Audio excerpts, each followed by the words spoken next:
तेलंगाना सरकार ने एससी यानी अनुसूचित जाति वर्गीकरण को लागू कर दिया है। सोमवार को इससे जुड़ा एक सरकारी आदेश भी जारी किया गया।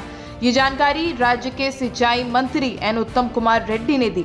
सरकारी आदेश ऐसे दिन पर जारी किया गया जिस दिन भारतीय संविधान के निर्माता डॉक्टर बी.आर. अम्बेडकर की जयंती थी, यानी 14 अप्रैल। तेलंगाना सरकार ने इससे पहले उच्च न्यायालय के सेवानिवृत्त न्यायाधीश न्यायमूर्ति शमीम अख्तर की अध्यक्षता में अनुसूचित जाति वर्गीकरण पर एक आयोग का गठन भी किया था, जिसने सिफारिशें की थी कि 59 अनुसूचित जाति यानी एससी समुदायों की सरकारी नौकरियों और शिक्षा में कुल 15% आरक्षण के लिए 3 समूहों यानी 1, 2 और 3 में विभाजित किया जाना चाहिए। सरकारी आदेश में कहा गया है, तेलंगाना विधानमंडल के निम्नलिखित अधिनियम को 8 अप्रैल 2025 को तेलंगाना के राज्यपाल की स्वीकृति प्राप्त हुई और उक्त स्वीकृति को सर्वमान्य जानकारी के लिए 14 अप्रैल 2025 को तेलंगाना राजपत्र में पहली बार प्रकाशित किया गया है। किसे कितना आरक्षण? आयोग की रिपोर्ट की माने तो समूह 1 को 1% आरक्षण दिया गया, जिनमें 15 सामाजिक, आर्थिक और शैक्षणिक रूप में वंचित अनुसूचित जाति समुदाय शामिल हैं। वहीं बात अगर दूसरे समूह की करें तो इसमें 18 मध्यम रूप में लाभान्वित अनुसूचित जाति समुदाय शामिल हैं, जिन्हें 9% कोटा दिया गया है। समूह 3 में 26 उल्लेखनीय रूप में लाभान्वित अनुसूचित जाति समुदाय शामिल हैं, जिन्हें 5% आरक्षण दिया गया है।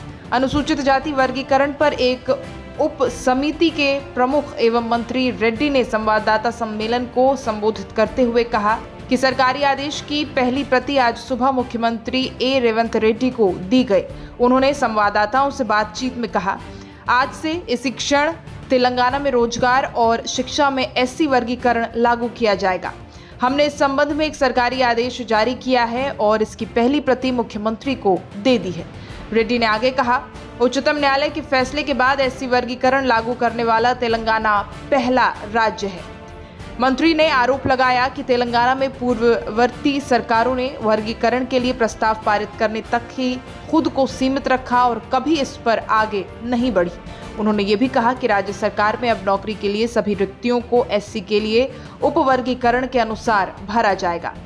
तो वहीं सिंचाई मंत्री ने कहा है कि कैबिनेट उप समिति ने सभी हितधारकों की राय एकत्र करने की व्यापक कवायद की।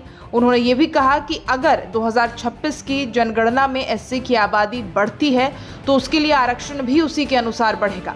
फरवरी में तेलंगाना विधानमंडल के अनुसूचित जाति वर्गीकरण के संबंध में न्यायमूर्ति अख्तर की सिफारिशों को स्वीकार कर लिया गया था, जबकि क्रीमी लेयर को आरक्षण नहीं देने की उसकी आयोग की एक अन्य सिफारिश को खारिज कर दिया गया था। आपको बता दें, अनुसूचित जाति आरक्षण का युक्तिकरण विधेयक 2025 पिछले महीने पारित किया गया था। पिछले साल उच्चतम न्यायालय ने वर्गीकरण के पक्ष में फैसला दिया था।